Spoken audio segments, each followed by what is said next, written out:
اور ابھی میں کوئٹہ سے سیدھے ہم سب احسن اقبال صاحب، رانا ثناء اللہ صاحب، خرم دستگیر صاحب اور پرویز رشید صاحب، محمد زبیر صاحب،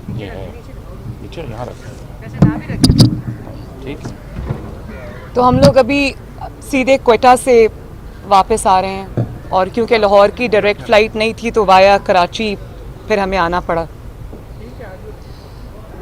کوئٹہ میں کل ہم ہزارہ برادری جن کے اوپر ایک قیامت گزری ہے، ان کے پاس ہم کل گئے، ان کے دھرنے میں شامل ہوئے، ان کے خاندانوں سے ملے، ان کی خواتین سے ملے، اور جو مناظر میں نے کل دیکھے میرا دل دہل گیا۔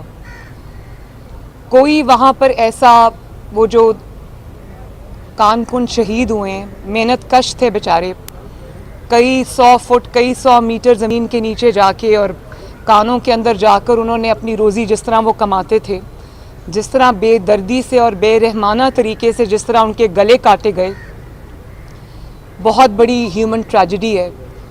اور جب میں ان کے خاندانوں سے وہاں پر ملی، ان کی خواتین سے ملی جو لاشیں اور تابوت اپنے سامنے اپنے پیاروں کے رکھ کے بیٹھے ہوئے تھے، مائیں تھیں، بہنیں تھیں، بیٹیاں تھیں، بزرگ تھے، بچے تھے، کسی کا بھائی قتل ہو گیا، کسی کا بیٹا قتل ہو گیا، کسی کے ایک گھر کے کئی افراد قتل ہو گئے، اور میں یقین کرے وہاں پر ہر خاندان جو ہے وہ غم کی ایک بہت بڑی کہانی ہے، اور جو میرے ساتھ گلے لگ کے وہ رو رہی تھیں اور اپنے دکھ وہ بیان کر رہی تھیں، بالکل یقین مانے کہ نہ میرے پاس وہ الفاظ ہیں کہ میں بتا سکوں کہ اس وقت میرے جذبات کیا تھے۔ اور ظاہر ہے پوری قوم جو ہے اس وقت سوگ کی حالت میں، پوری قوم نے ان کے دکھ کو، ان کے درد کو محسوس کیا ہے۔ اس میں سے کچھ اس طرح کے بھی خاندان تھے جنہوں نے مجھے بتایا کہ ہمارا اب کوئی مرد نہیں رہا، ہمارا کوئی کمانے والا تو نہیں رہا، لیکن اب ہمارے پاس کوئی مرد بھی نہیں ہے جو ہمارے جنازوں کو کندھا دے سکے۔ اسی طرح کل بھی میں نے ایک بات کہی تھی کہ ان میں سے ایک اسٹوڈنٹ تھا، طالب علم تھا، جس کو شاید اس کی یونیورسٹی یا کالج سے 1 ماہ کی چھٹی تھی، اور کیونکہ وہ ایک غریب خاندان سے تعلق رکھا تھا تو وہ 1 ماہ کی چھٹی اس نے وہ کان کے اندر کام کر کے، مزدوری کر کے اپنی فیس کمانے کے لیے اس نے 1 مہینے کے لیے وہاں پر نوکری کی، اور اس کو بھی شہید کر دیا گیا۔ اسی طرح وہ بچیاں اپنے والد کے تابوت سامنے رکھ کے بیٹھی تھیں، کچھ خواتین ایسی تھیں جن کا ایک ہی واحد کمانے والا ہسبینڈ تھا، 5 بچے 6 بچے تھے، وہ وہاں پر بیٹھی تھیں، تو بہت ایک کربلا کا منظر تھا وہاں پر۔ ظاہر ہے ہم سوائے تسلی اور تشفی اور دلاسا دینے کے ہم کیا کر سکتے تھے، وہ کیا ہم نے جو ہم سے ہو سکا۔ لیکن آج میں نے آج یہاں پریس کانفرنس نہیں کرنی تھی، میں ٹرانزٹ کے لیے آئی تھی کراچی، اور یہاں سے میری فلائٹ تھی لاہور کی شام کو۔ مجھے لیکن جب میں نے صبح وہ سٹیٹمنٹ سنا کہ میں بلیک میلنگ میں نہیں آؤں گا اور مجھے کوئی بلیک میل نہیں کر سکتا، آپ اپنے مردوں کو دفنائیں تو میں آپ کے پاس واپس آؤں گا، تو میں رہ نہیں سکی یہ قوم سے بات کیے بغیر۔ میرے پاس تو ابھی بھی وہ الفاظ نہیں ہیں کہ میں کہاں سے شروع کروں اس بے حسی اور جو انسانیت سے عاری جو آج باتیں کی ہیں انہوں نے، یہ میں کہاں سے شروع کروں اس کے اوپر بات کرنا، لیکن بات کرنا بھی ضروری ہے۔ سب سے پہلے یہ کہ آپ کی بہت بڑی ناکامی تھی کہ آپ ہزارہ برادری کے ساتھ یہ ظلم ہوتا آیا ہے، اور ان کے لوگوں نے مجھے بتایا کہ ہمارا جو یہاں قبرستان ہے اس میں اب شہیدوں کو دفنانے کی جگہ بھی باقی نہیں رہی، 2 سے 2.5 ہزار ان کے شہداء ہیں۔ آپ جانتے ہیں کہ وہ کمزور طبقہ ہے، اس کو سیکیورٹی کی ضرورت ہے، ان کی حفاظت کے لیے اقدامات کی ضرورت تھی، آپ اس میں فیل ہوئے، آپ اس میں ناکام ہوئے، آپ ان کو وہ تحفظ فراہم نہیں کر سکے، اور آپ کی اس نااہلی اور نالائکی اور فیلئر کی وجہ سے وہاں پر دہشت گردی کا وہ واقعہ ہوا جہاں پہ کارکنوں کے گلے کاٹے گئے. ان میں سے کل مجھے انہوں نے ایک تصویر دکھائی، آپ یقین مانیں کہ اس تصویر سے رات کو نیند نہیں آئی. وہ یہاں سے لے کر یہاں تک اس کا گلا بالکل کھلا ہوا تھا. میں نے وہ تصویر زیادہ دیر نہیں دیکھی، دھرنے میں انہوں نے مجھے دکھائی. انہوں نے کہا کہ بی بی یہ سلوک ہوا ہے ہمارے ساتھ. اور وہ 6 دن سے آج آئی تھنک 6واں دن ہے، وہ -8 ڈگریز میں، کوئٹہ میں کہیں کہیں برف بھی تھی. آپ یقین کریں کہ وہاں پر جوں جوں شام ہو رہی تھی وہاں پر ہمارا کھڑا ہونا بھی مشکل تھا. اور وہ 6 دن سے مائیں بہنیں بیٹیاں، قوم کی مائیں، قوم کی بہنیں، قوم کی بیٹیاں، قوم کے بزرگ اور قوم کے بچے وہاں پر تابوت اپنے سامنے رکھ کر کھلے آسمان کے نیچے بیٹھے اس بے حس حکمران کا انتظار کر رہے ہیں اور اس کو بلا رہے تھے. وہ ان کا کیا مطالبہ تھا؟ وہ آپ سے کوئی جائیداد تو نہیں مانگ رہے، وہ آپ سے نہ یہ کہہ رہے ہیں کہ ہمارے مردوں کو واپس زندہ کرو، نہ وہ آپ سے کوئی لمبے چوڑے مطالبے کر رہے ہیں. آپ نے وہ BBC نے وہ بچی کی ویڈیو دکھائی، جو ایک چھوٹی سی بچی اس بے حس عمران خان کو کہہ رہی تھی کہ آپ آ جائیں، صرف آپ یہاں آ جائیں تاکہ میں اپنے بابا کو دفنا دوں. تو وہ آپ سے کچھ نہیں مانگ رہے تھے، وہ آپ سے صرف رحم کی امید کر رہے تھے. وہ آپ سے صرف یہ کہہ رہے تھے کہ آپ آ جائیں، ہمارے سر پر شفقت کا ہاتھ رکھ دیں تاکہ ہم اپنے مردوں کو دفنائیں.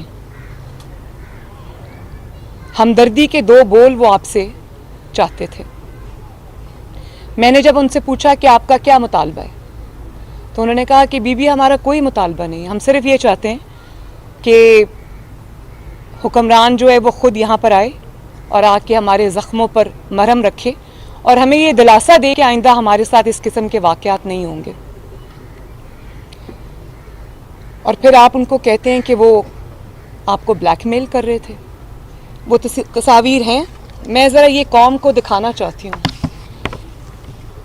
یہ دیکھیں، اب یہ بچی جو کہہ رہی ہے کہ ظالموں میرے بابا کو مارنے سے پہلے، میرے بھائی کو مارنے سے پہلے مجھے مار دو، یہ بلیک میلر ہے.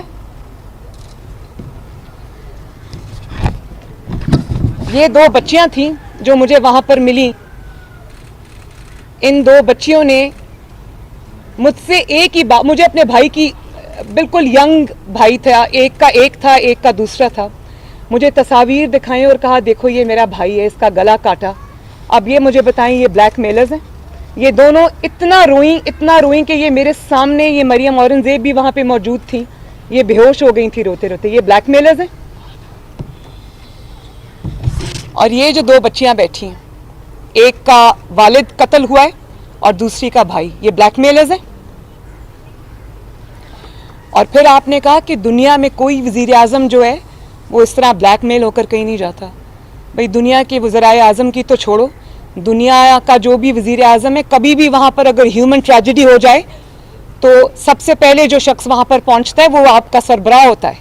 یہ اس کی ذمہ داری ہے، یہ آپ کی ذمہ داری نہیں ہے، آپ کا فرض ہے کہ آپ لوگوں کے پاس وہاں پر ان کے غم اور خوشی میں شریک ہوں.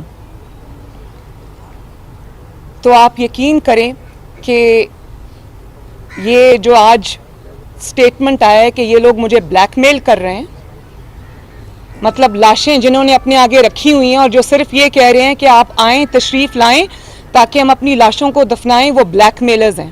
آپ ان کو بلیک میلرز کہہ رہے ہیں.